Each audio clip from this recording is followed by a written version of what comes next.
We are back and we are live. It is Fight IQ presented by RotoWire. Here to talk UFC Greenville, the poor, poor souls of Greenville. They get treated to feedback in my freaking headset. Sorry, guys, that totally threw me off. That's right. This is what the people of Greenville get. They're taking all my bandwidth to try and stream an MMA event. Like, I'm telling you, man, South Carolina, they got it really rough here. They got a decent main event in Renato Moicano taking on the Korean zombie Jung. They had a co-main event. That's gone. John Lineker pulls out of another fight. Anybody know what the co-main event is? I do. Have we had an announcement? They just moved the fights up. I believe it's Barberena and whoever's fighting Barberena. Randy Bryan, Brown. Bam Bam Barberena is your co-main event after being unconscious a few months ago. So that'll be interesting. Poor Greenville. At least they get a UFC card.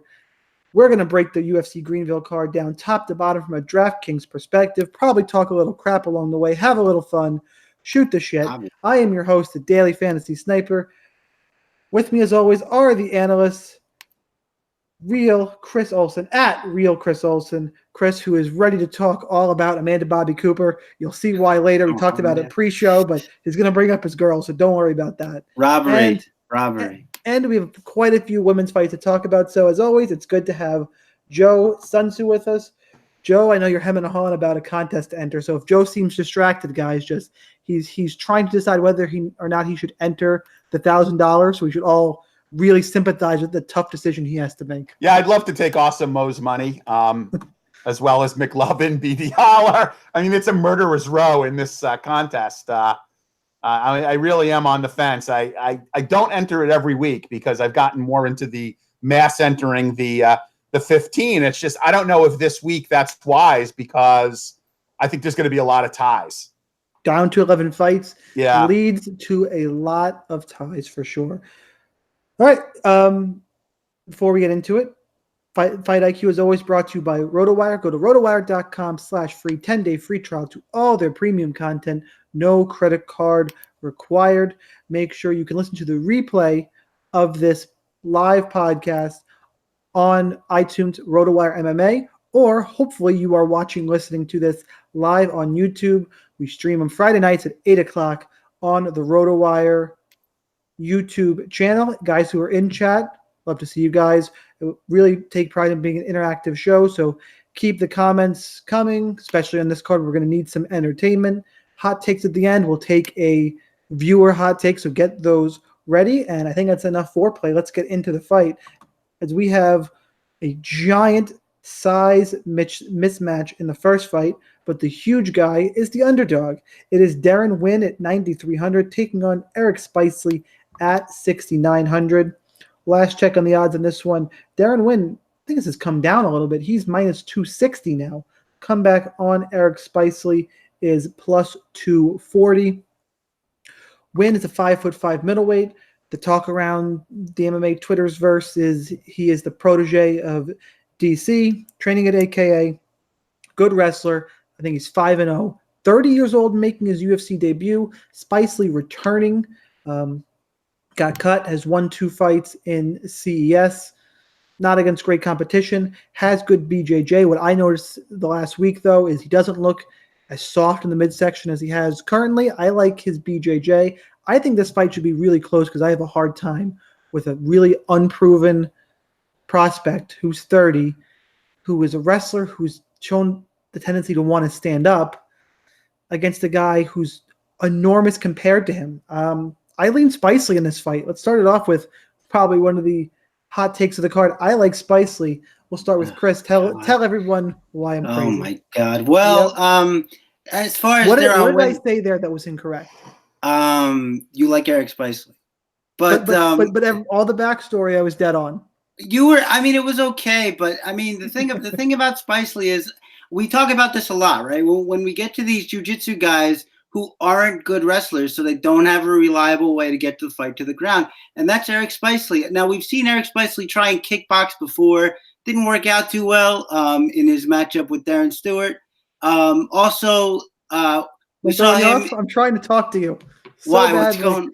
What's going on? I just want to know, do you really think Darren Winn is a really good striker if he doesn't get – I think if this fight stands up, that's when it's a 50-50 fight. I think he's a pressuring striker who throws hard and throws in combination. I think that's enough. I think that Eric Spicely gets hit a ton. If you watch, he had two fights out. He had 2 fights That's out accurate. of the UFC. He had 2 fights out of the UFC. If you watch his last one, he almost got knocked out before he got the knockout. He's just the guy that you cannot trust on the feet. He likes to do it more and more. He's still susceptible to that body kick. Darren Winn likes to throw his kicks. As I said, he's going to pressure. He's going to throw in combination. He throws hard. He's a good wrestler. We've seen some Spicely off his back. We saw him get that triangle on Alessio de Chirico, who we'll also talk about later. So that could be something. But I actually think the opposite of you, Shaun. I think Deron wins this fight on the feet. I think that the only time he would have to look out for himself is when he's on the ground. But I think training at AKA, he'll at least be able to keep himself reasonably safe. But the pick is Winn. I just can't pick Spicely to win any kind of fight where I think the guy is decent. So the pick is Winn. Who's feedbacking on us here? That was you, Joe, I think. That was me. That was definitely Joe. All that right. being said, Joe, where do you fall in this stand-up of Winn versus Spicely? I don't think that Winn's got a terrible amount of volume. Okay, so really the Spicely's a one-trick pony, right? The way for him to win is by submission. I honestly think the size disadvantage works in the favor of Winn in this case. He's going to be a very hard guy to choke out, especially considering that his offensive wrestling is so much better than Spicely's. Now, I don't know if it's the wisest route to keep it standing, and if it is, it'll be a really low-scoring fight. What I would like to see happen is I would like to see him take down Spicely, use his offensive wrestling, and win the fight that way. Use his striking to set up his takedowns. I think Spicely will have a hard time in particular. And we covered this pretty thoroughly in Creating Alpha because I asked Brett, who, trains jiu-jitsu, I'm like, is it more difficult to, choke out a guy that's got no neck, which is essentially the case here. And he said, absolutely. It's much harder to put a choke on a stocky guy with no neck, which is like, personified Winn here. So I'm going to take Winn. There's a lot of narrative here. Obviously, Spicely coming in off of short notice. I do agree with you, Shaun, in that he does look better. He doesn't seem to have the same, skateboard bod that we've seen in the past. He looked a little more ripped than you would normally, think of Derek Spicely. And obviously people are going to be looking at that size advantage. But, look, Winn, protege of Daniel Cormier, who's in favor with the UFC. I don't see them giving him a fight that they think he's going to lose. So I'm going to go with Winn here. Not my favorite play on the card, but I am going to go with Winn. Just to add before we dip out of here real quick, those of us who had the misfortune of watching the Tito Chuck 3 on or rematch there on Golden Boy, we saw Darren Winn fight another black belt in Tom Lawler, and that one worked out okay. But he was on the feet forever. But that's what I'm. Yeah, but he did very well there. I'm saying. But he was not high output. That fight, there's no way that fight. He was plenty high output in that fight. I'm going to see if I can find the striking stats because I don't think he would have paid off salary, his current salary. He roughed Lawler up in that fight. He was bloodied and battered and all kinds of good stuff. Let's move on here. Ariane Lipski, 9,100, taking on the meatball Molly McCann at 7,100. Odds on this fight. Ariane Lipski's minus 265. Molly McCann is plus 245. I have a pretty strong take on this one in that I think Molly McCann sucks. When you get your eye closed and your orbital broke by Priscilla, catch a beating. Yeah, you're not a great fighter. Lipski, everyone's hopping off the train here because she lost to Joanne Calderwood. Calderwood's a borderline top 10 fighter, guys. She's not Molly McCann. I think Lipski's way more well-rounded. She can get a takedown if she wants. We've seen McCann run through on the ground by Jillian Robertson. And you have that really McCann's going to pressure forward. Lipski can counter her. I like Lipski quite a bit in this fight.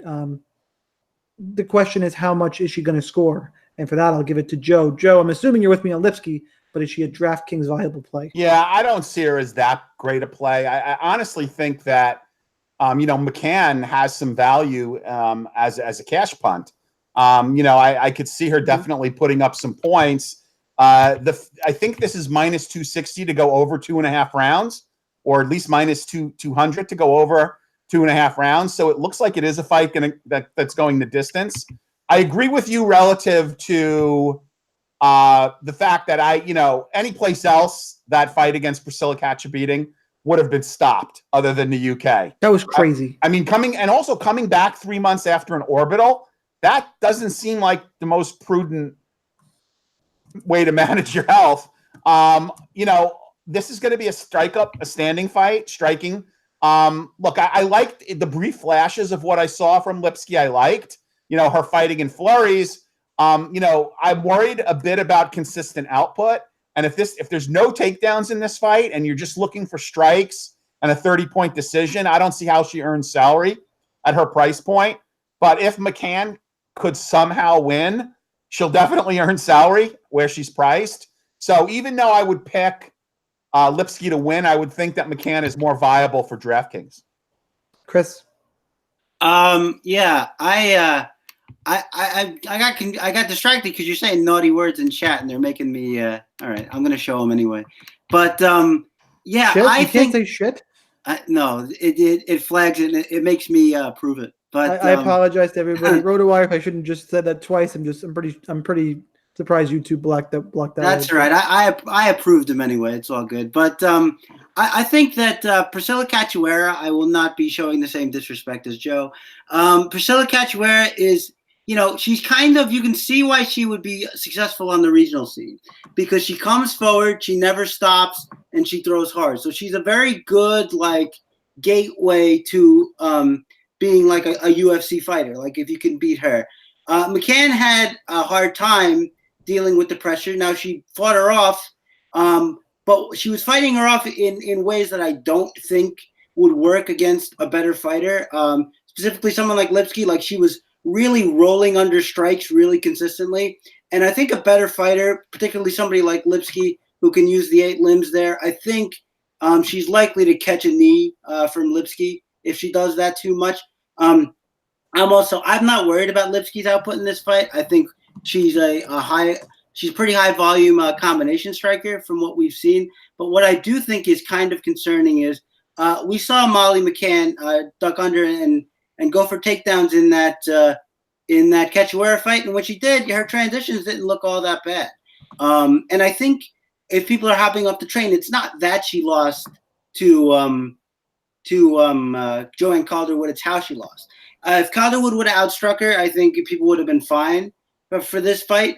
But I think it's that she just sort of dominated her on the ground is where people are sort of getting hung up. And, if Molly McCann's really been working on her wrestling, who knows? I mean, Lipski got taken down pretty easily. So suffice to say, I think McCann is a solid but sort of rudimentary boxer.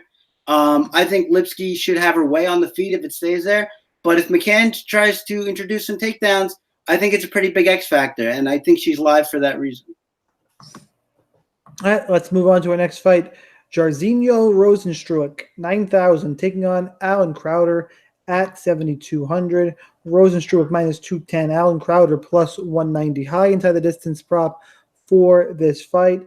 I like Rozenstruik as much as I think Crowder is being disrespected for the way he got the win against Greg Hardy. It was the DQ win. He was winning that fight. Saw it. He was winning the fight. Well, he was winning. He won I don't know if he was. Well, he was winning the first round, and he was doing just fine in the second.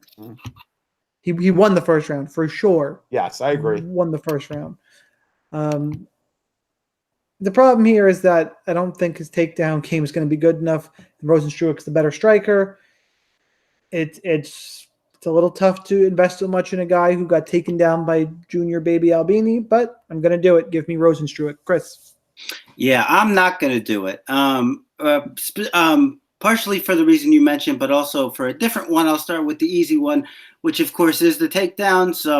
Albini didn't have to do much to get those takedowns, basically just lifted the single leg and then changed direction, and Rozenstruik was on the floor. And when he was on the floor, he couldn't really do much. I mean, he muscled, if you can call it a sweep. He basically just muscled his way out once and got back up, and good for him. But I mean, Albini, I think is he a brown belt in Brazilian Jiu-Jitsu? I think that's the word on him. But I mean, I don't know why you would go for a Kimura on somebody who's probably stronger than you.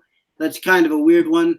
But I think that Crowder, who I believe is a high level BJJ. I don't want to say black belt, but I think he's high level. Pretty sure he owns his own gym. I could be wrong on that if anybody wants to check, but I'm pretty sure.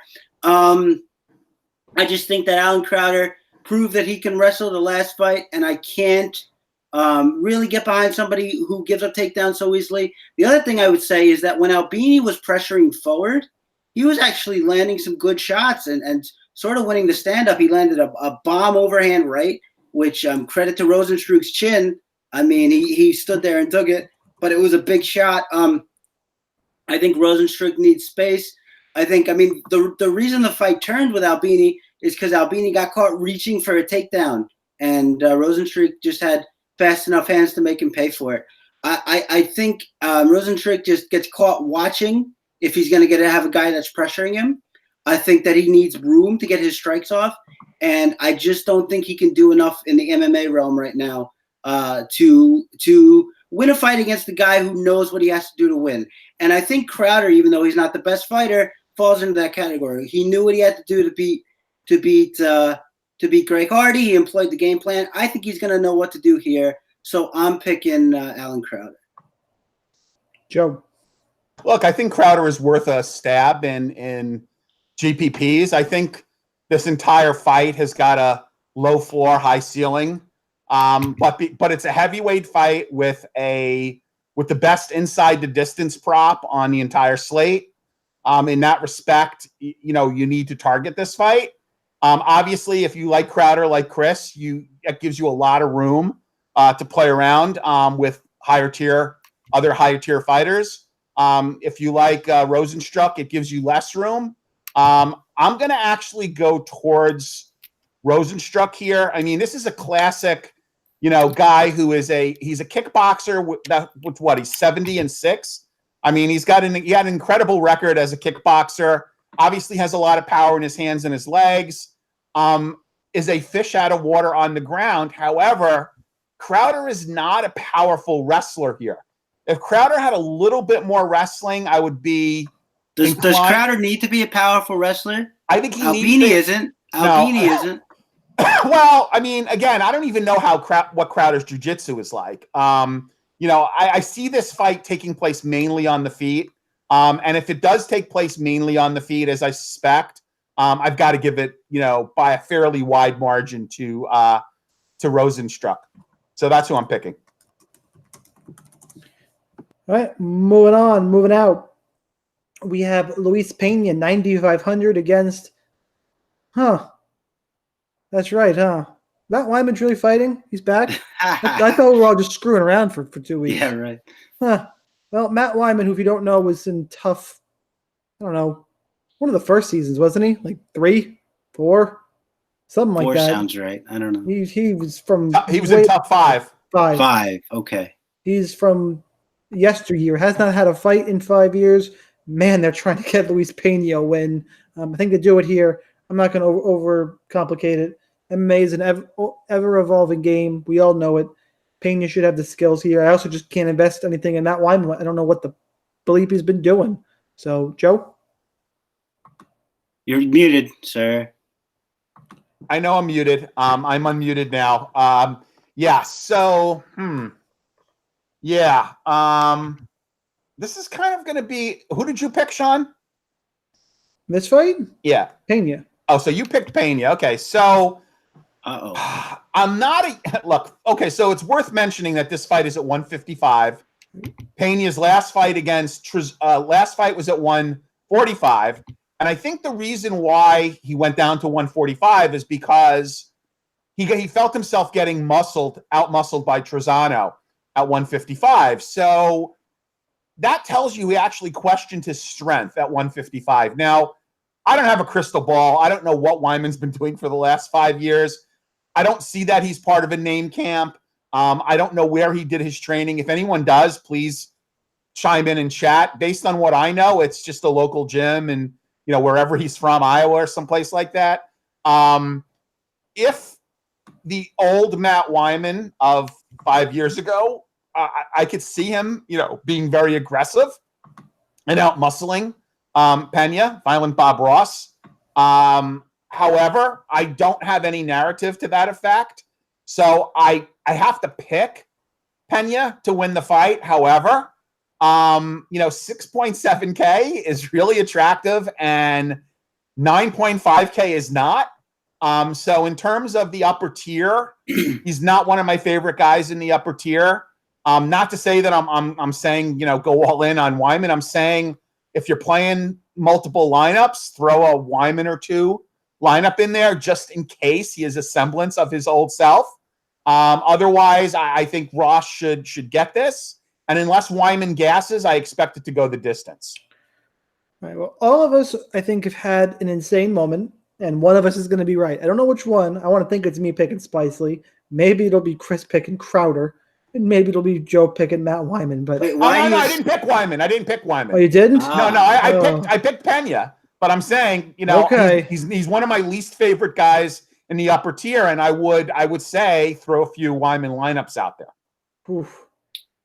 All right, we'll see who's going to be right. But obviously, people have got to be listening to this more for the entertainment value and kind of digging in for the DraftKings advice. Holy hell, what are we on, Chris? Well, dare I ask you to bring some sanity to this conversation? I mean, if I'm the only one left, then we're in real trouble. But look, man, weird cards get weird analysis. That's just the way it goes. But look, I'm gonna analyze this fight as if Matt Wiman is pretty much his self from 2014, because I don't know any other way to do it. I haven't seen him. I don't know. It's possible that he can get in there and look like garbage, but I'm gonna have a presupposition that he looks pretty much like that guy. Okay, so now what do I want to say? I want to say that he gets hit a lot. I want to say that Bob Ross is a decent boxer, but doesn't use his kicks and therefore his length nearly enough. He instead tends to go for like a lot of flying knees that get him locked up in the clinch. I'm also going to say that Matt Wiman, if he's 2014 circa Matt Wiman, is going to be the best wrestler / transition guy on the ground that Bob Ross has ever fought. I don't think it's even close. So yeah, I think Bob Ross is still too tentative of a striker. I feel like he's got a lot of weapons that he just doesn't use. I think that if Matt Wiman can get him against the fence, I think that he's going to have a lot tougher time. Bob Ross, that is going to have a lot tougher time on the ground with him than he has with previous opponents. I just don't see enough from Bob Ross. I don't see enough killer instinct. I am going to very, very, very tentatively pick Matt Wiman here under the assumption. What the hell is happening? Under the assumption that he looks like himself. But I will say, of course, that there's every chance that he falls apart like an old car, and that's why you should have a lot of Bob Ross because he could fall apart like an old car. But just based on skills and what I think that Pena will struggle with, I think Matt Wiman is a viable play, and at 6.7 especially. So those are my thoughts. Do what you will with them. Anybody got a Q-tip?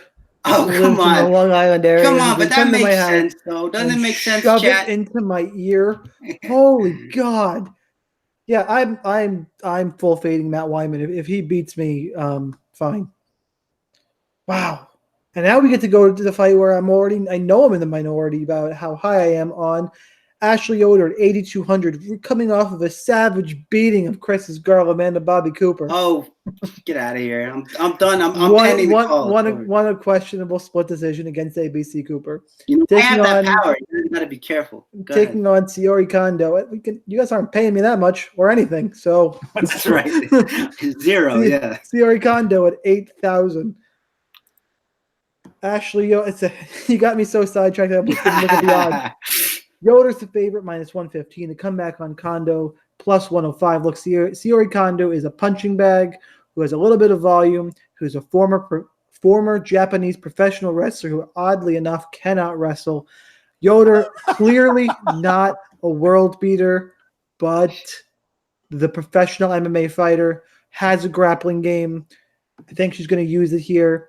And got a low-level fight. I know everyone's scared of it. I think it's going to score well, and I think the line's off. I like Ashley Yoder here. I think she wins this fight way more often than she loses it. So give me Ashley Yoder. Chris, we'll start with you. Yeah. Well, first, I mean, I hear her DDTs are like savage, so you guys should look out for that. And her elbow drops from the top rope. No, but can I roll her up in a small package? Yeah, yeah, and get a quick count from Herb Dean. But no. In all seriousness, she's not just a professional wrestler; she was also a kickboxer. My problem is, I mean, you want to say that John Yonan turned her into a punching bag, fine. But who hasn't John Yonan done that to thus far in her MMA career? She's a pretty savage combination puncher. She comes forward, and Syuri Kondo is not that. Syuri Kondo is very much like a slow stalking pressure kickboxer that I think has some skills, but definitely can suffer from low output at times. My problem with Ashley Yoder is, she's okay. She shows a good jab at times. She can counterpunch a little bit, but she basically relies on getting the fight to the ground, and I don't see her as such a good wrestler. I don't know if she's going to be able to take down Kondo. Obviously, if she can, that changes the fight immensely. But I see Kondo having way more opportunities to work her pressure kickboxing here than she could in her last fight. I think the Yan Jianan fight, you can't throw it out, of course, but let's just say that she's a way different fighter than Ashley Yoder is. Way more aggressive, way more capable of throwing her opponents off her game. And I think that Kondo's going to get space here. Again, the Yoder takedown could be an issue, but if this stays on the feet, I like Kondo to take it. Joe. Yeah, so one thing to remember about Kondo is if you look at her fight against Jung and are enamored by the large number of significant strikes landed, don't be. That was fight metric at their absolute worst. Maybe half those strikes actually landed. I was in shock, and so were others. You know, Brett Apley, we were like, what did fight metrics see? Half of those strikes hit the air. And then, Botello just took her apart with the kick. I like, but don't love Ashley Yoder here. I don't think this is a great fight to target. Even in a win, it's likely going to go to decision. I don't see a whole lot of value at their price points, 8.2 and 8K. I will say I am pleasantly surprised at how hot Ashley Yoder is. Okay. This is actually a good card. The hotness quotient on this card is really high with KGB, with Lipski, with De La Rosa. Ashley Yoder's right in there. So I like Ashley Yoder to use her wrestling to perhaps get this fight down. I don't really see this as a fight that has to be targeted, which says something, given that there are only 11 fights on the card and you probably can't skip too many fights if you're doing mass entry. However, I would have more exposure to Ashley Yoder than I would to Kondo, but I would not expect this fight to score very high. I think it's probably has the highest odds to go to the distance, this fight. So tread with caution, but I am picking Ashley Yoder to win. Moving on, Kevin Aguilar, 8,400, taking on Dan Ige at 7,800. Odds on this fight right now sit at Aguilar minus 140, Ige plus 130. I like Ige quite a bit here. I know everyone's been saying Aguilar just beat a guy just like Ige in Barzola, and while he did stop takedowns well. Barzola had some success in the feet in the third round. I think Ige is a better striker than people give him credit for. I think he can mix it up better. I lean Ige. I think he's got a sneaky high ceiling with the grappling upside. And I will say, even if you like Aguilar, he makes for a terrible DraftKings play. Does not score well for for DraftKings unless he finds a first-round KO here, which I'm not seeing. Even if you're picking him, and one of these guys very well could, I think he's a terrible play regardless. I think we're up to Joe this time. Yes, I'm glad I actually get to go second here because I want to put one thing out there. Barzola and Ige are not similar in any respect. People are saying it. They're not. Like, okay, so let me educate those uninformed. Yeah, Barzola is a power wrestler who uses punches to set up takedowns and pounds people from the top. He doesn't look for submissions. He's a rinse and repeat takedown power wrestler. Dan Ige is nothing like that. Dan Ige is a submission grappler. His whole idea is to use wrestling to put himself in a better position to find a submission, right? The styles are completely different. Now, Shaun, you did steal some of my thunder in that when Barzola realized he could not get the takedown and decided in the third round, a day late and $1 short, let's do some striking, he looked surprisingly good against the guy that was supposed to be the striker. So, I'm also going to give you a little bit of narrative on Ige here. Ige is one of the core inner circles of Ali Abazid, the infamous fight manager of Khabib and Cejudo and just about, any number of others in the UFC. I also believe he's jiu-jitsu coach in his gym for whatever that's worth. He's had some opportunities to get some good training partners. He's on a good win streak. He said even after his last win that he wasn't really feeling well, going into his last fight. I think he's interesting here. I won't go as much as say that there's odds value because what is he, 7.9, right? 8. No, he's not 8. He's 7. He's either 7.9 or 7.8. That's what I said, 7.8. Yeah, okay, so he's 7.8. So 7.8 plus 125. I could certainly see this line tightening up. I also agree that Aguilar is not a great play on DraftKings unless he gets a finish. I'd be certainly, whatever ownership is going to be, I'd be very comfortable saying I'm going to be under the average on Aguilar, and I will certainly be over the average on Ige. I will pick Ige for the upset here. I will also say I did bet Dan Ige early in the week. There you go. Plus 125. Chris. Yeah, yeah, this is going to be a unanimous one since you guys came over to the dog side. Wow.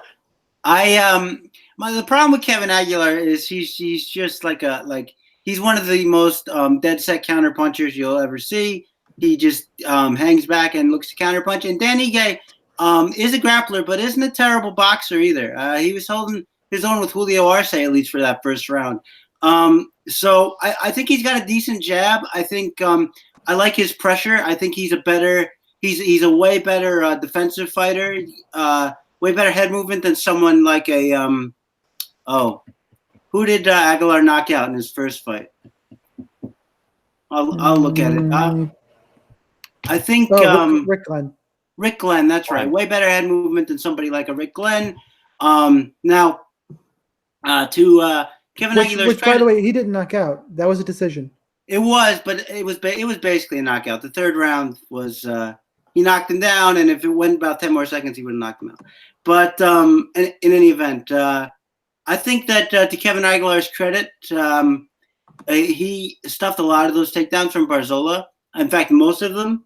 But as Joe said, when Barzola decided, hey, I better just start throwing strikes here, he had a lot of success in that third round.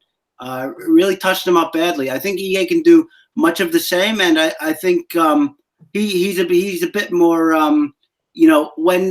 When he goes for his takedowns, he can mix it up a little bit better. And I think that he's a little less one note than a guy like Barzola is.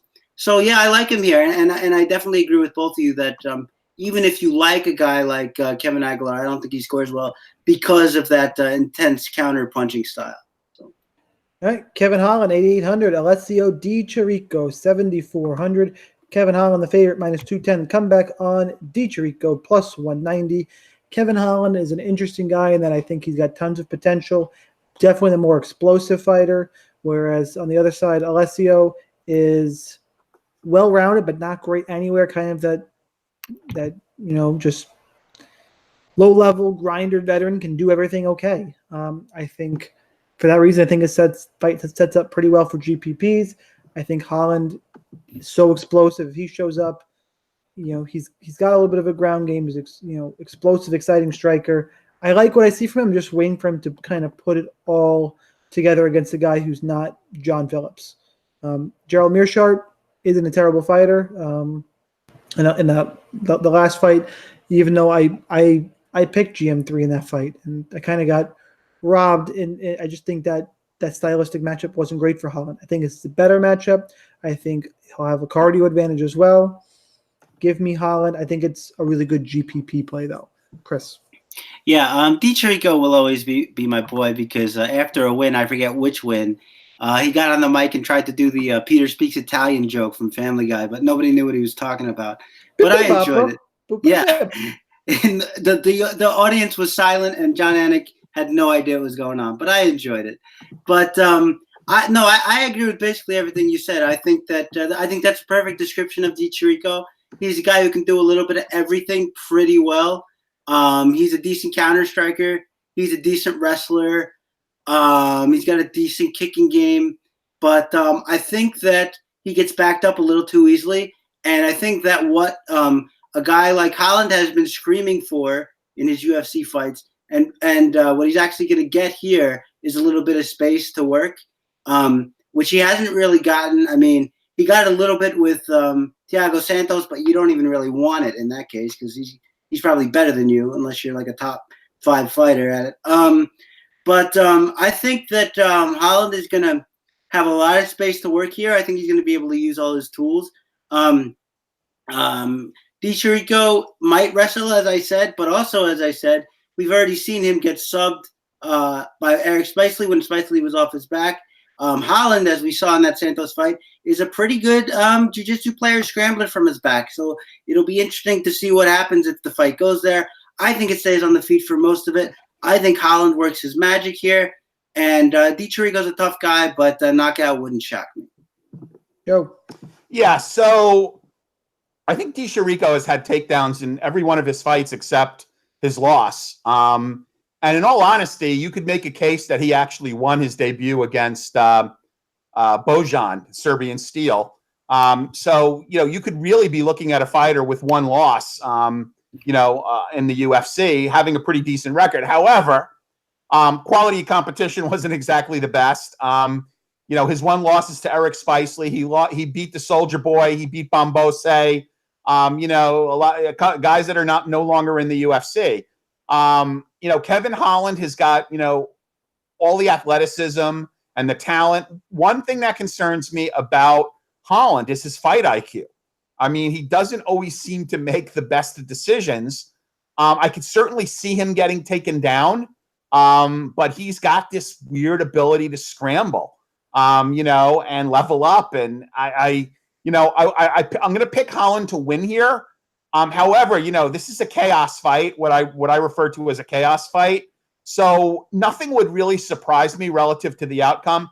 I would certainly have a few shares of Chirico in mass entry GPPs as a low floor, high ceiling type of play, because obviously at his price point, he could bust open a slate. Inversely, at 8.8K, if you get anywhere near the 156 that he scored against Phillips, that's a slate breaking score as well. So I would certainly say target this fight. I am going to pick Kevin Holland, but I would say in mass entry GPPs, have a few shares of Chirico. Andrea KGB Lee, 8,700, taking on Montana De La Rosa at 7,500. The odds to this one, KGB minus 190. Montana De La Rosa plus 175. I lean Montana De La Rosa in this one. I lean towards the dog. Really close fight. Andrea Lee can be taken down, but she's got a good get-up game. De La Rosa needs to get this fight to the ground. Lee will be the better striker. Probably a little stronger. I just think in the end, Montana De La Rosa is going to be relentless enough with the takedowns. It's also why I think she's more likely to put up a big score and break the slate, as Cho would say. I think Lee, while she could get a finish, I honestly think the most likely path to victory her is tying up De La Rosa and, beating her up against the cage, clinch strikes, kind of controlling her that way, or just not scoring a lot. I don't think she's either going to want to be all the way in like that or out at range using her kickboxing. So I'm not sure Andrea Lee is going to score great. And if De La Rosa wins, I think she will score well. And I always favor the wrestler in these matchups. It's a very slight lean for me, not super confident. I see in chat, I think Otto and Joe might have some skin in the game on this one. So let's go over to Joe. Yeah. Yes, I'm looking for Otto to confirm our singing bet here. He just said, I'll take Montana if Joe wants KGB. Okay. Yeah. We did talk about this in Twitter, and I did graciously let Otto off the hook. I felt bad at him. I felt bad for him about strictly backing a fighter because of her ass in Jessica I without any discernible common sense. So I did let him out of the bet that we made for that. So I am taking KGB in our bet. However, I was actually higher on De La Rosa earlier in the week until I watched film. De La Rosa is easy to hit, is at a severe strength disadvantage, and all around is not a great power wrestler. She can take advantage of inferior opponents by getting them to the ground, but you can say that her best fight to date was against Rachel Ostovich, and she got no takedowns in that fight. So I don't know how she expects to get KGB down if she couldn't get Rachel Ostovich down to the ground. So the more I looked at this, the more I moved over to KGB. Now, I do agree, unless she gets a finish, she might not score that high.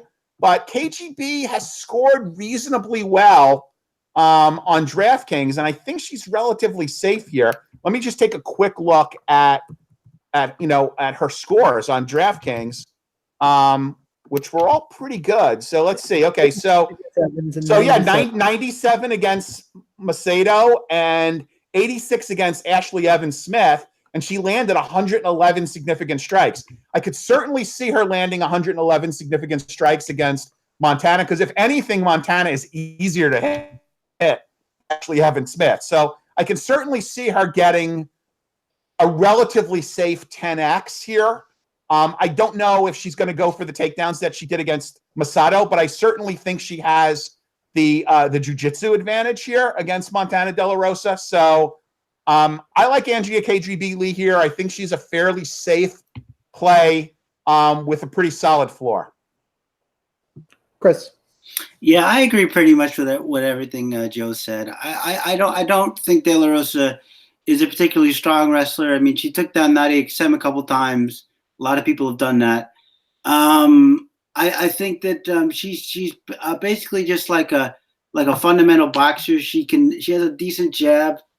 She can counterpunch a little bit, but she doesn't. She's not a very high output striker. And again, I just don't think a very strong wrestler in KGB is just going to have way too many tools here. She can wrestle a little bit as well. She's a really great fluid kickboxer who can throw in combination. Again, I don't know about a finish, although it could materialize. But I agree with Joe that she's pretty safe. Joe, I just messaged it in chat, but are you guys seeing Chris's, like, the lights go, like the background lights are like flickering on him? It's weird. Maybe he's clicking around, or maybe it's my monitor. It looked like a poltergeist in his house. Did you drop acid before the show again, Shaun? I don't drop acid, Chris. Oh. Since that right. One time, no. I'm caffeine free today. I'm doing this whole thing. Are you kidding me? Caffeine free? I am only drinking water for a little bit. I'm eating normal, but because I can't get my diet under control, I'm still eating like a fat bleep. Caffeine free? No coffee today. No coffee and no soda. So the last time I was caffeine free, I was 7 years old. That was the last time I was caffeine free. So. God bless. I've had a mild headache all day. So that no kidding. You're gonna go through withdrawal, dude. Okay, moving on. I'll win some money to help ease that out. That'll be nice. Anyway, Andre Ewell 8,300, Anderson Dos Santos 7,900. Line is flipped in this one. Anderson Dos Santos minus 110. Andre Ewell's now plus 100. Andre Ewell opened up minus 305 because some odds maker was dropping acid. Like, what in the holy hell? Minus 305 for Andre Ewell. Yeah, give me Dos Santos. I like him quite a bit here. Ewell looks lost on his back. Dos Santos has good BJJ. Isn't a terrible striker. Anderson Dos Santos, not close in terms of DraftKings play for me. Chris. So, just to remind people, and nobody's fault because I didn't catch it either, but this is actually the first fight on your card there. We missed this one. We're circling back. So is it? Yeah, number 11. Unless I haven't. DraftKings moved it. Let me reload the page. Hang on. If Shaun's right, I will dutifully apologize to him. I'm just going on the DraftKings order, so it'll kill me, but I'll do it. No, you're correct. My mistake. I didn't have the page reloaded. So wow. Okay. I have another problem. How the hell is this the third to last fight of the night? Well, I couldn't believe it. That's the other thing. But all right. So here we go with I want all the Andre Ewell you could possibly give me. Are you serious? I'll tell you why. I think Anderson dos Santos, I don't think he's a fighter who belongs at this level. I think he's a subpar wrestler. He's a counter striker who, I mean, basically the only way I've really seen him get takedowns in this fight is that him and his opponent initiate a brawl, and then a clinch occurs from that, and then he takes them down. I don't think I've ever seen him actually go in for a double leg and get it. But I could be missing one or two in there somewhere. But regardless, I just think he's very hittable. I don't think he's a good wrestler, as I said. And I think he backs up too much. And I think his hands are pretty slow. So you put all that together, and I really think Andre Ewell is a great play here at 83. You're going to write off a guy who once submitted Ricky Simone? Okay. How long ago was that now? 3 years. I mean, it's not that long. All right. I mean, okay, but Ricky Simone's pretty young in his career too. All I'm saying is all I can go by is what I've seen on tape. Whatever anybody else did against any other fighter in any other organization years ago, that's good for them. All I'm saying is what I've seen from Anderson dos Santos, I just don't like it. I mean, look, is it possible that he just takes Andre Ewell down and just gets a sub? Of course it is. Or gets some rinse and repeats? Of course it is. But I think Andre Ewell's movement and dos Santos not being that great of a wrestler from what we've seen, I think it's going to pay dividends here. I think Andre Ewell is going to be able to work his striking, and I like it a lot. And I think most people are going to be on Shaun's logic, which isn't terribly flawed. I just think the premise is a little bit iffy. So I think most people are going to be on Shaun's logic that Ewell can't stop a takedown and Santos is going to get him, leaving me for all of that sweet Andre Ewell at 8,300. So that's where I'm going. I just don't know, even if you're right, if he's going to 12x, but I get it. Okay. It's not the craziest thing you've said on this podcast. It's not even top 50%. I take that as a high compliment. Thank you. Joe. Okay, so I'm very conflicted here. I usually, when I run my first iteration of lineups, using the percentages that I establish, all hot chicks. No. I actually separate that from my desire to make money. I'm usually way under the number of lineups that I actually try to run. This is the first time in recent memory where I actually, and trust me, there is a point to this, where I actually ran the lineups that I was looking to run and got over what I wanted. So what that tells me is, one, I got a shitload of a line value in Dos Santos here, and I got 0 Andre Ewell, right? Which obviously is not the optimal solution when you're entering mass entry. So Anderson dos Santos ended up being my highest percentage ranked fighter, again, which is another problem, which I need to resolve before I hit enter and put my lineups in. I'm very conflicted because one is I don't think he's that great a fighter. And I want everybody to listen to Dogger Pass podcasts and go to Cody Safrick's comment about how Anderson dos Santos lost to the last guy that Tisha Torres dated before she actually converted. So that was an absolute riot. I certainly think you should listen to that. It's hilarious. It's the truth. So, and then you've got Andre Ewell. Now, people are discounting the win against Renan Barão. I get it. Barão is literally fallen off a cliff post-USADA. So I'm really conflicted here. I mean, I want to follow the line value. However, that's the only line value And all the poker kids are going to be on, Dos Santos, the guys who just play line value. He's going to be so highly owned that it's almost contrarian to play Ewell. I mean, the guy opened at a 3-1 favorite. Say what you want about the line maker. Like, he's still opened at a 3-1 favorite. Dude is shitting his pants for his job. Yeah, I mean, I guess so. Okay, so obviously I'm not going to finish my builds by having 0 Ewell and an insane amount of Dos Santos. Dos Santos did take his last fight on short notice, up a weight class. He's back to his natural weight. I am compelled to play him for a lot of obvious reasons. Although buyer beware, he's going to be very highly owned. He's the only line value currently on the slate. All right. Yeah, that leads us to our co-main event of the evening. You can believe it. Wow. Bryan Barberena, 9,200, taking on Randy Brown at 7,000. Barberena is a minus 260. Comeback on Randy Brown, plus 240. Everyone knows Randy Brown once got knocked out while in top position. Bryan Barberena had a war with Vicente Luque about 3 months ago, I think. I think it was 3 months ago. Not very long ago, where he took an ungodly amount of punishment. And scored 94 points in a loss. Yes. Yeah, and everyone's attracted to that, and I get it. This could be a high output fight, but that's the outlier for Barberena. Like, actually, I should say Joe Proctor, 114, Alves, 90, Northcutt, 91 as wins. He does well against inferior competition. He does, and I'm really concerned about, one, how popular he's going to be after the performance against Luque, and how quick of a turnaround this is after being in that war. And Randy Brown, not a great fighter, but a super athlete.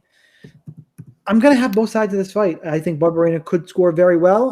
But my concerns about Randy Brown, about his durability, just based on, I know it was the first time he was ever finished, but man, you need time off after that. So I'll have both sides of this fight. I have to pick Barberena straight up, though. Joe. So I think your and mine friend, the sleeveless one, is a supporter of Brown here, which I'm not so sure I understand or agree with. Again, Brown has not really gotten any of his victories against the Murderers Row. I guess, we're really accustomed to rooting for Barberena as the dog, right? Like, he was 6.8K against Luque, scored 95 points. The one time that he was a really big favorite was the Jake Ellenberger retirement fight, where he just nuked Jake Ellenberger. He was 9.5K. So now we have him at 9.2K against, rude boy Randy Brown. Let's look at Brown's pedigree here, okay? 15 points against Nico Price, while on top, getting knocked out from the bottom due to hammer fists. He beat Mickey Gall. Okay, big whoop. Scored 62 points. Yes, a tough fight against Muhammad. Muhammad was probably his toughest fight. Lost that fight. Scored 31 points. Beats Life Alert Kamosi. Montano, who is no longer in the UFC, loses to Graves and beats Dwyer, who's no longer in the UFC. So he hasn't exactly fought a murderer's row here. Where Bam Bam has had much higher level competition. I'm gonna go with Barberena here, and I honestly think that Brown might get cut if he loses this fight, especially if he loses it in any type of significant manner. So I'm going to take Barberena. I pretty much like him. I see him as pretty safe. I would be hard to believe, given the competition that Barberena has fought, that Brown can finish him. So I find him a pretty safe play. I'm not saying that he's guaranteed to be in the winning lineup, but I do like it. I do like his floor. I do like his ceiling. I like him kind of all around. So I'm going with Barberena. Chris. Yeah. Funny. I thought Brown was going to be the dog here that a lot of people were on, but I guess I could see why not. But look, Barberena is going to have to deal with a couple things in Brown that he doesn't really face a lot. That's length, that's athleticism, and that's the ability to wrestle. Now he's not a what's his stupid face, the guy that everybody hates, Cody Garbrandt. He's not him, but he can get a takedown if he so chooses. We've seen Barberena. You mean Colby Covington, don't you? Colby Covington. What did I say? Garbrandt? Yeah. Yeah. I can't even bring myself to say his name. There you go. But whatever.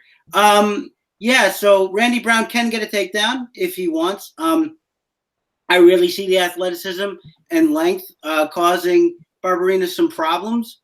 I think that Randy Brown is a good fighter. I think the fluky kind of hammer fist knockout, whereas his shin was resting on his chin.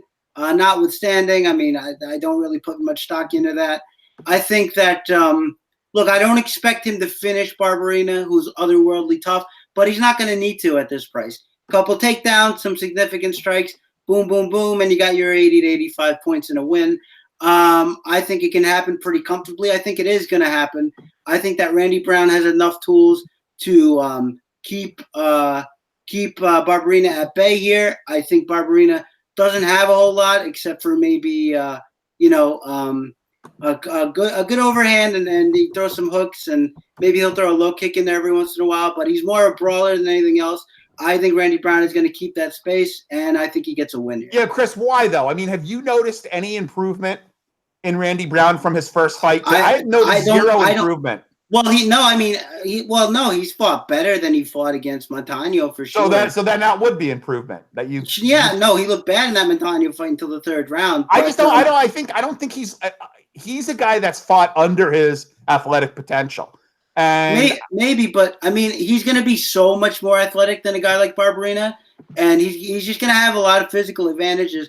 And I can lean on him here because look, Barberena is not a killer either. You want to say that Brown isn't, and I agree, but Barberena, I mean, look, he's tough and he can slug it out, and he landed a nice straight counter to knock down Vicente Luque. I give all of that to him, but I just think the physical advantages are going to be too much, and I think Brown's coming away with it here. I don't understand like what kind of problems he's going to cause Randy Brown for Barberena that Luque couldn't cause. I mean, I don't see how this is going to be a more difficult fight for him. Well, Luque never tried to wrestle. I'm sure he could have. Luque never tried to wrestle him, and in fact, when Luque got knocked down, the next second he was on Barberena's back because he was able to just grab him and basically do whatever he wanted. Randy Brown is long, that helps with grapplers. Like I said, length, athleticism, ability to wrestle if he has to. I really think those are controlling factors here, and I think they're going to pose problems for Barberena that he doesn't face all the time. Okay. And I think it's going to be interesting at a minimum to see how he deals with them. Okay, let me just run one more thing by you. Okay. Go ahead. Last thing, guys. No. Since we're under anyway, and we're only talking about 11 fights. Nardu Debra, Troy Green, Tanisha Triple Threat Tennant, or Kristen Hannaford. Okay, remember those names. There's not going to be a test. Remember those names, okay? I've already forgotten them. Okay, you've already forgotten them. Okay, remember those names. Now I want to give you these names, and let me just see if you recognize, any of these names. Chat, type 1 if you have any idea where Joe is going with this. Okay, no. You're going to know very shortly where I'm going with this. Okay. Benson Henderson. Okay. Johnny Case. Yes. Rick Story. Well, Johnny Case. Okay, go ahead. Okay. Bruce Leroy, Scott Holtzman. These are guys that are training partners. Drakkar Close. These are guys that are training partners at the MMA lab of Bryan Barberena. You named like one really good fighter in there, and then four. What the fuck are you talking about, dude? I'm talking about Benson Henderson. I'm talking about Rick Story. I'm talking about Rick Story's pretty good. Okay. Okay. I'm talking about Holtzman, who's decent. I mean, Sean O'Malley. We're going down. Keep going down. All right. Okay, guys. So, and then where does Randy Brown train? Budokan I don't know, Academy. Dude. You literally named Bruce Leroy. All right, children. So I just like, okay. You think he can train? You think he's got better wrestlers than Randy Brown? that he's training again? I just don't see it, dude. I don't know. What we have learned is think that the best argument here is that the damage is a real issue. The damage he sustained his last fight. that's true. And Randy Brown is at least an athletic guy, and those two. An athletic guy who got knocked out from the bottom. That's a fluky thing. Who I've never cares? seen that happen before. I mean, what kind of chin do you have to get knocked out from the bottom? Nico I mean, are Price you hits like a freaking truck. kidding me? Nico Price hits so hard. We've got Joe on tilt. This is awesome. I mean, I don't see it. I think I'm in like bizarro world. Here's a guy that got knocked out in a way that no one should get knocked out. Okay, so it's a fluke. So what do you want a him glass to do? jaw. He got knocked out unconscious. Okay, well, when's the other time that Randy You're Brown got worried knocked about out? the damage that Barberena took? When's the other time that Randy Brown got knocked out? Oh wait, crickets. He hasn't fought anybody. Crickets. Who's Crickets. gonna talk about Mickey Gall? I mean, come on, dude. He's fought nobody. Dwyer. I mean, geez. No, but it's not a matter of that. It's a matter of if his chin was so glass, anybody should be able to knock him out. I do want to go back here real quick. Bryan Barberena's schedule of competition isn't that great either. Of course it's not. It's better than Randy Brown's. Yeah, fair. Joe Proctor, that's not a great win. Sage Northcutt, Sage Northcutt had strap, you know. Oh, here we go with the excuses. No excuses. I'm Pile saying them that. up. I'm saying that, you know. Right. So, guys, if anybody knows where Joe's blood pressure medication is, if you could send it in, because dude might drop. I mean, Leon Edwards, Colby Covington. Leon Edwards is one of the best welterweights. Colby Covington, Alves. I mean, these are all much better fighters. I mean, Luque. Okay, Ellenberger. I'll give you a pass there. I mean, he's definitely had much better competition. Well, he's got an experience advantage for sure, and along the way, he's fought some better guys. And fights at a much better camp. Okay, guys, but look. Guys, I have one very important thing to say. You ready? Yeah. Renato Moicano, 8,600. Taking on Chan damn. Sung Jung, the Korean zombie, at 7,600. I'm very proud of myself. Moicano, minus 185. Jung, plus 170. 5 rounds of striking. I actually think this fight goes to a decision. There's a high line on that, so I am in the minority there. But these guys should score well regardless. Stack it up in cash. I like Moicano quite a bit. I think the leg kicks, especially the way when I saw him hit those kicks against Cater live, like holy hell, those were life-changing just to watch. Jung coming off the knockout loss to Yair Rodriguez, where he was 5 seconds away from winning that fight. I do think as he moves forward, Moicano's going to be technical enough to counter him well. I like Moicano to win this fight.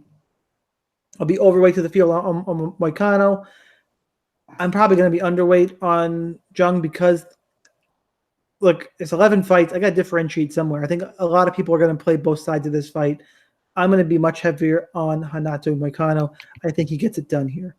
For this one, I don't even know where the hell we left off. I don't know. Let's give Joe more time to compose himself and go to So we're going with Chris. So I'm going first. Yeah, go. All right. Okay. I think I like Jung here, and I take your point with the leg kicks. But if you remember that, who did he fight when he got knocked out like that? The last fight, who was it? Jose Aldo. No. Yair Rodriguez. Yair Rodriguez. Thank you. I was talking about Jung. Yes. Sorry. Okay. So even early in that fight, Yair was working leg kicks initially, but over time, what happens is the pressure of a zombie just gets so relentless that you don't have space for those kicks, and that's what I think is going to happen here. I don't think that Moicano is going to have space to deliver those kicks consistently, and I think what happens is when you back Moicano up, we even saw Cub Swanson do a little of this. When you back Moicano up, you get him flurrying a little bit, and when you get him flurrying, he's very defensively lax. A la a guy like Thiago Santos. It actually reminds me quite a bit of that. I think that Jung is going to walk him down consistently. I think Jung is very good at feinting to get guys to bite and then countering. Very good at that. Did that a lot against Yair. And I think he's good at cutting off the cage, way better than a guy like Jeremy Stevens. So we shouldn't just see Moicano consistently dip out of the space behind the two black lines. I think that the pressure and the boxing seal is going to be too much here. I think he's going to take away Moicano's best weapon, and I think that's going to lead to a victory. So I'm going to go Jung in a high-scoring this volume decision for 5 rounds. Joe. Yeah, I'm on Moicano here. I mean, I saw Moicano as a guy that was all set to go and fight against, Max Holloway. I think he just got caught up in the moment. I mean, fighting a Brazilian legend. I was actually pretty heavy on him in that fight. I thought he would really school Aldo. I think that Zombie is relatively easy to hit. And I think Moicano is so much more technical here that he should be able to keep him at range with his kicks and pick him apart.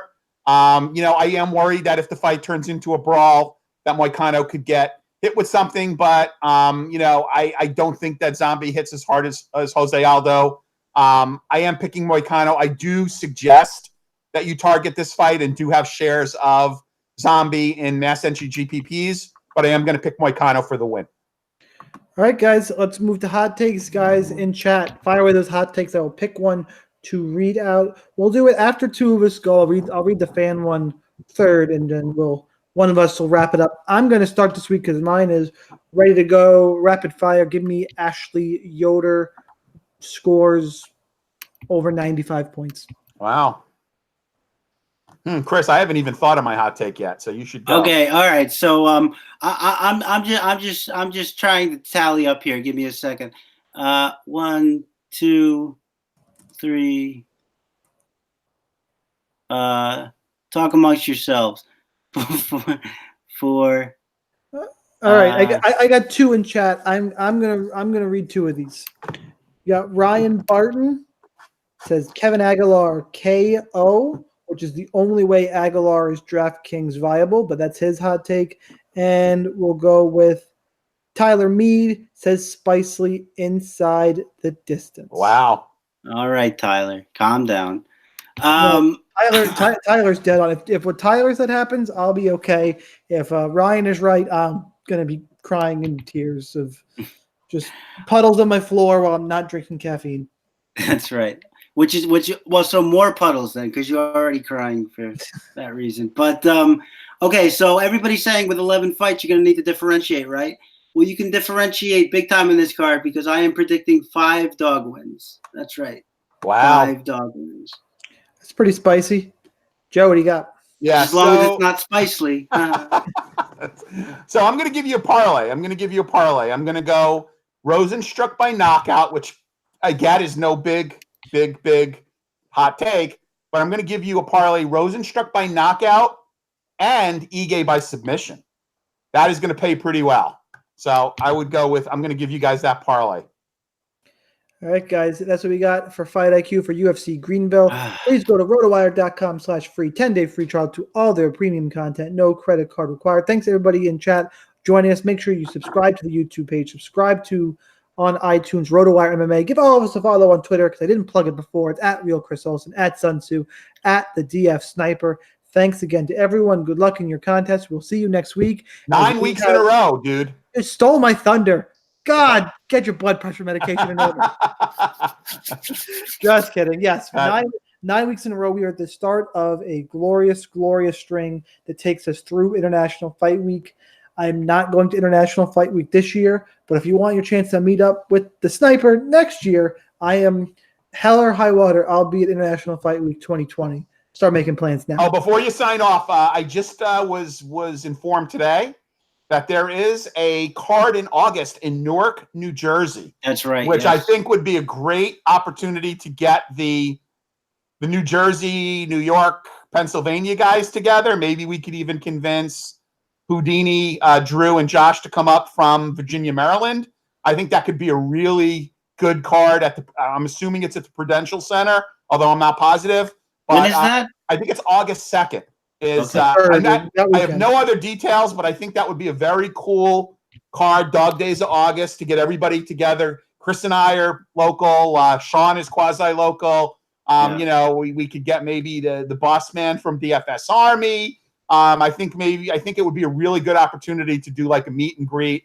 Maybe we meet before, Friday night at a bar somewhere, or, we figure something out anyway. But like mark that off on your calendar. Yeah, for me, it's going to be all depend on my selling of the house situation. But Right. I'm in. Should it happen? We got to get the harder sell here is Chris. Can we get Chris out of the house? Well, that's what I inquired, man. Did you see that? I'm ready to go. I'm ready to go. That would be awesome. All right. I'm not convinced that Chris ever has been outside, so that would be really nice. Well, I'll slather on the sunscreen and I'll make the trip. Don't worry. Appreciate it. Thank you. All right, guys. Good luck in your contest. This is week 1 of 9 weeks in a row of this absolute tomfoolery because I'm 95 years old. There you go. Just us screaming at each other. Hope you guys enjoy it. Again, good luck. See you next week. All right, guys. Later. Yeah.